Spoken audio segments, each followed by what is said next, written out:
ఇప్పుడు ఈ మొత్తం సర్వేలో మీరు ఊహించిన దానికన్నా భిన్నంగా అంటే ఆశ్చర్యం కలిగించిన రిజల్ట్ ఏదన్నా ఉందా మొత్తం సర్వేలో? ఒకటి కవిత గురించి పోలోమని ఎక్కడైనా వస్తారేమో అనుకున్నాం గానీ ఎక్కడా రాలేదు. ఆ!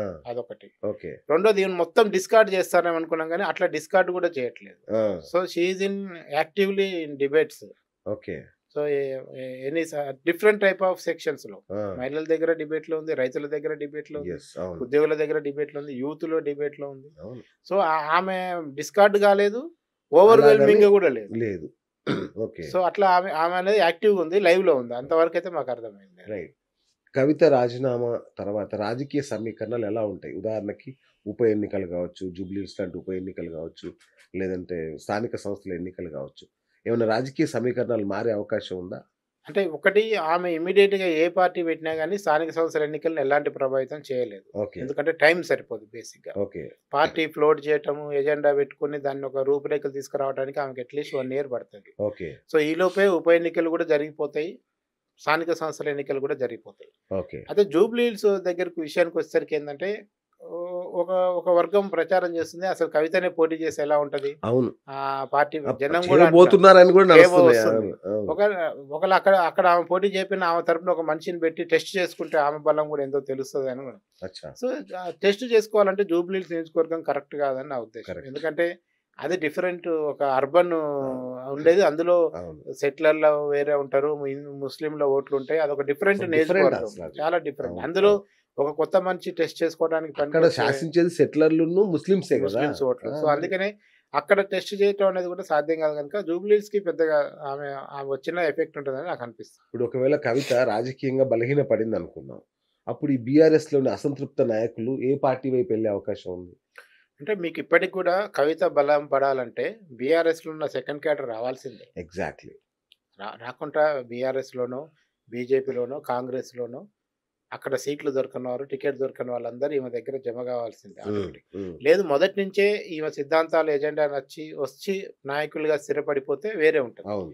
కానీ చాలా మంది ఏం చేస్తారు లాస్ట్ టైంలో అక్కడిక్కడ బీఫామ్ రానోళ్ళు కూడా వచ్చిపోతారు. పోనీ రేపు ఇది ఒకటే అవును. పార్టీ అంటే ఇంకా రేపు బీసీ యాంగిల్‌లో కూడా ఒక పార్టీ వచ్చే అవకాశం కనపడుతుంది. ఓహ్! సో, ప్రాంతీయ పార్టీలు ఒక 2 అన్నా రేపు ఎలక్షన్ టైం కల్లా వస్తాయి. ఉంటాయి. అవును. జాతీయ పార్టీలతో పాటు. అవును. 2 జాతీయ పార్టీతో బీఆర్ఎస్‌తో పాటు ఇంకొక 2 మినిమమ్ పార్టీలు రేపు 2028 ఎలక్షన్‌లు కొట్లాడతాయి. సో, అవును. 5 పార్టీలు మినిమమ్ ఉంటాయి గనుక అక్కడ సీట్ రావడం, ఇక్కడ రావడం అవన్నీ చాలా కామన్‌గా జరుగుతాయి. జరుగుతాయి. అవును. కానీ ఒక నిజంగా బీఆర్ఎస్ ఎప్పుడైతే నిర్మాణాత్మకంగా పార్టీ నడపలేదో కవితనన్నా నిర్మాణాత్మకంగా పార్టీ నడుపుతుంది. మీరు చూడండి టీడీపీకి చాలా స్ట్రక్చర్ ఉంటది అవును. నిర్మాణం. చాలా స్ట్రక్చర్ ఉంటది. అవును.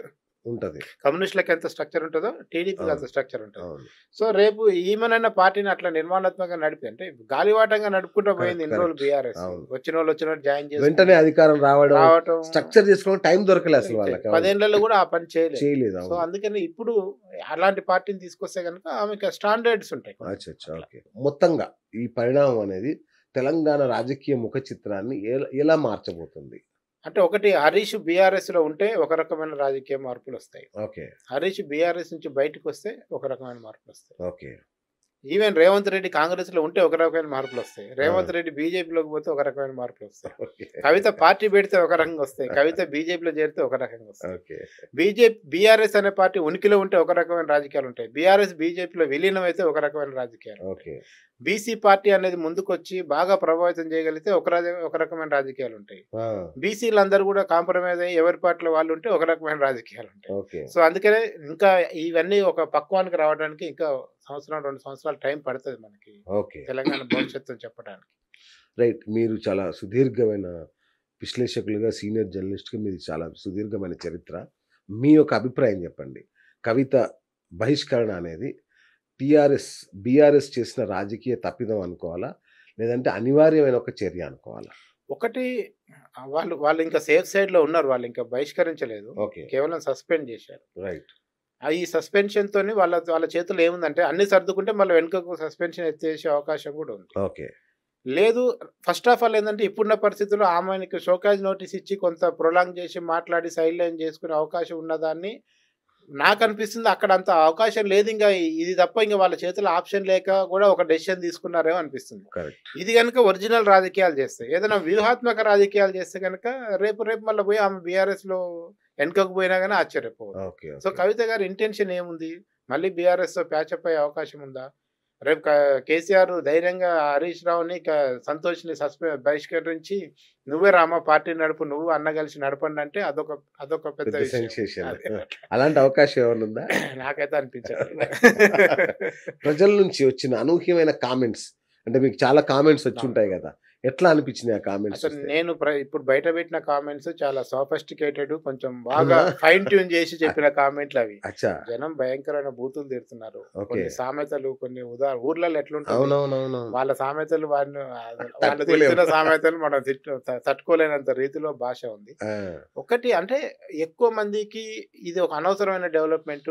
రైట్. ఇది జరగాల్సింది కాదు బీఆర్ఎస్‌లో అనేది ఒకటి కనపడుతుంది. రైట్. రైట్. రెండోది, అవినీతి జరిగిందన్న విషయాన్ని ప్రజలు ఇప్పుడు నమ్ముతున్నారు. ఓకే. అందులో ఓహ్! వాళ్ళు ఇప్పుడు సాలిడ్‌గా అచ్చా! నమ్ముతున్నారు. ఇన్ని నమ్ముతున్నారు. రోజులు ఇంకా అంతో ఇంతో ఇదేదో అవును. లేదులే అనుకున్న రాజకీయ వాళ్ళు కూడా ఆరోపణ అవును. అనుకున్నోళ్ళు కూడా ఇప్పుడు ఓహో! ఇది జరిగిందన్నమాట అనేది అచ్చా! వస్తుంది. ఓకే.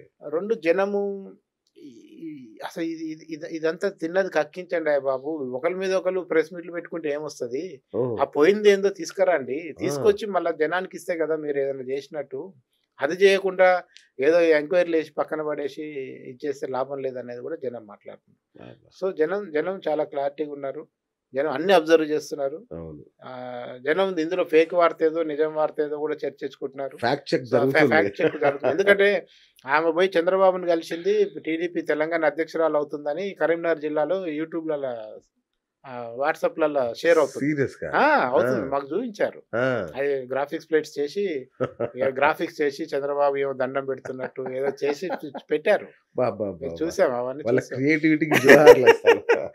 సో, జనం ఇప్పుడు కన్‌ఫ్యూజ్ ఏందంటే టీడీపీకి ఎట్లాగో దిక్కు లేదు. అవును. ఇక్కడ ఒక పార్టీ ఉంది. కరెక్ట్. దానికి ఏమైనా క్యాడర్ ఉంది. చాలా ఉంది వ్యవస్థ. అధ్యక్షురాలు ఆ! చేసేశారు. బీజేపీకి కూడా టీడీపీ అనుకూలమే. ఆ! సో, రేపు కేసుల నుంచి తప్పించుకోవడానికి ఆల్రెడీ బీజేపీ పోతే బాగుండదని టీడీపీ పోతుందని కూడా ప్రచారం బా! జరుగుతుంది. బా! బా! సో, అది కూడా నడుస్తుంది. కరీంనగర్ జిల్లాలో ఎక్కడ పోయినా మేము ఆ ప్రచారాన్ని జనం మాకు చూపిస్తున్నారు. ఆ! కరీంనగర్ జిల్లాలో. వావ్! మొత్తానికి తెలంగాణ రాజకీయ ముఖ చిత్రాన్ని మార్చే స్థాయిలో జరిగింది ఇదంతా వ్యవహారం అయితే. జరుగుతుంది. ఆ! చర్చ అయితే అలాగే ఉంది. రైట్. అయితే రైట్. రేపు నెక్స్ట్ స్టెప్స్‌ని బట్టి ఇంకొంచెం మారుతుంది. రైట్. సో, మీ నెక్స్ట్ సర్వే ఏమై ఉండొచ్చు? నెక్స్ట్ మేము we are going to do the survey on 2 years of Revanth Reddy. ఓహ్! రేవంత్ రెడ్డి 2 ఏళ్ల పరిపాలన ఏ విధంగా ఉండబోతుంది? ఓకే. ఈ 6 గ్యారంటీలు ఏమయ్యాయి? హ్మ్. ఇటీవల చేసిన బెనిఫిట్స్ వల్ల నిజంగా జనంలో ఏమైనా కోపం తగ్గిందా లేదా? ఓకే. మరి 1 ఇయర్ చేసినప్పుడే 4 గంటలకు రావాల్సిన వ్యతిరేకత వచ్చింది. అవును. మరి నెక్స్ట్ 1 ఇయర్‌లో ఏం జరిగింది అనేది ఒకటి. ఆ! 2 ముఖ్యంగా కవిత కవిత నెత్తిన ఏమన్నా డెవలప్‌మెంట్, పాలు పోసిందా? కవిత యాంగిల్ తర్వాత కాంగ్రెస్ యెస్. పరిస్థితి ఏంది? ఓకే. లోకల్ బాడీ ఎలక్షన్స్ రేపు ఈ డిసెంబర్‌లో 2 ఏళ్లు పూర్తి కాకముందే లోకల్ బాడీ కంప్లీట్ చేస్తారా? మళ్ళా కొంచెం కోర్టుని టైం అడుగుతున్నట్టున్నారు. అవును. ఆ టైం తీసుకొని 2 ఏళ్లు పూర్తయ్యాక చేస్తారా? 2 ఏళ్ల తర్వాత అసలు రేవంత్ రెడ్డి ఉంటాడా? ఉండడా? ఓకే. ఉండనిస్తారా లేదా? ఉండనిస్తారా లేదా? ఇవన్నీ రకరకాల ఉన్నాయి. వీటన్నిటికి మేము ప్రిపేర్ అవుతున్నాం. రైట్. మొన్ననే మేము ఒక చిన్నది పెట్టాం మా ఛానెల్‌లో. 600 రోజులు 6 గ్యారంటీలు అని. ఓకే. సో, ప్రజల్లో తీవ్ర వ్యతిరేకత అయితే ఉంది. రైట్. చూద్దాం. మీ నెక్స్ట్ సర్వేతో మళ్ళీ యాహ్! కలుద్దాం. షూర్. థాంక్ యూ కృష్ణ గారు. Thank you thank so you. Much. Thank you. So, చూసారు గదా! కల్వకుంట్ల కవిత అనాలో లేదో ఆమె మరి పేరు మార్చుకున్నదనేది గూడా ఒక వస్తున్నాయి. నిజమేనా అది? ఇంకేం ఏం లేదు. లేదు. సో, తెలంగాణ జాగృతి అధ్యక్షురాలు కవిత గారి రాజీనామా అనంతర పరిణామాలపై కంబాలపల్లి కృష్ణ గారి సర్వే విశ్లేషణ ఇది. ఇది ఇవాల్టి బిఎస్ టాక్ షో. నేను మీ బిఎస్ సైనింగ్ ఆఫ్.